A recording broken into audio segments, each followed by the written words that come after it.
Hi guys, darling అంటే మన Prabhas darling కాదు, ప్రియదర్శన్ యాక్ట్ చేసిన darling why this Kolaveri 2 hours 38 minutes run టైంతో ప్రజెంట్ థియేటర్లో రిలీజ్ అయింది.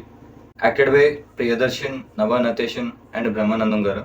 ఈ మూవీ మల్టీ పర్సనాలిటీ డిజార్డర్ అనే ఇష్యూని బేస్ చేసుకుని అందులో నుంచే ఫన్, రొమాన్స్ అండ్ సస్పెన్స్ థ్రిల్లర్గా తీసారు భయ్య. In this world, there is God, there is devil, and there is a wife. Kiss me? ఇప్పుడు కాదు. You don't like me? ఈ మూవీ చూసాక నాకైతే మిక్స్డ్ ఫీలింగ్ వచ్చింది. ఇంక ఈ మూవీ హీరోయిన్ ఎంట్రీ సాంగ్తో స్టార్ట్ అవుతుంది. ఆ సాంగ్ అయిన వెంటనే హీరో సూసైడ్ అటెంప్ట్తో ఎంట్రీ ఉంటుంది. ఆ సీన్లోనే హీరోకి హీరోయిన్కి ఫస్ట్ మీటింగ్ ఉంటుంది. హీరోకి హీరోయిన్ ఏం చెప్పి సూసైడ్ నుంచి డైవర్ట్ చేసిందో, అసలు హీరో యొక్క ఫ్లాష్ బ్యాక్ ఏంటి, సూసైడ్ చేసుకోవడానికి రీజన్ ఏంటి, అండ్ హీరో హీరోయిన్ ఎలా మ్యారేజ్ చేసుకుంటారు అనేది కొంచెం డిఫరెంట్గా ఉంటుంది, బట్ సింపుల్గా చూపించాడు.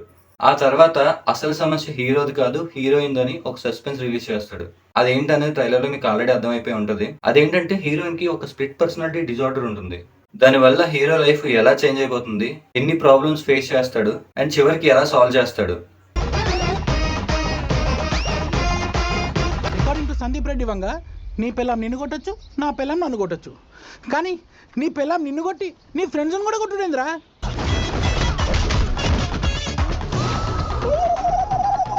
యాక్చువల్గా హీరోకి చిన్నప్పటి నుంచి ఒక గోల్ ఉంటుంది. ఈ ప్రాబ్లమ్స్ అన్ని క్లియర్ చేసుకొని హీరో ఆ గోల్ ని ఎలా కంప్లీట్ చేసుకుంటాడు అన్నదే మూవీ.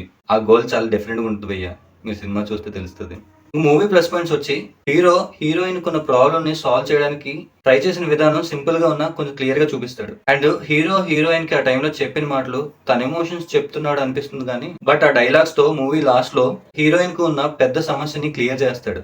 ఆలోచిస్తే ఆ మాటలు, ఆ డైలాగులు కొంచెం క్లవర్ గా అనిపిస్తాయి. అండ్ మూవీ సెకండ్ హాఫ్ లో వచ్చే ట్విస్ట్లు ఇంట్రెస్ట్ ని క్రియేట్ చేస్తుంది భయ్య.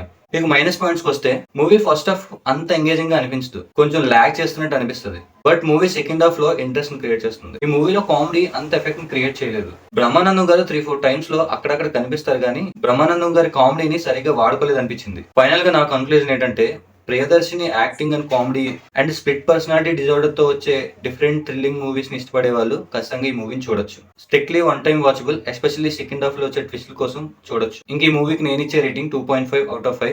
ఆల్రెడీ మీరు మూవీ చూసినట్లయితే మీకు అనిపించింది కింద కమెంట్ చేయండి.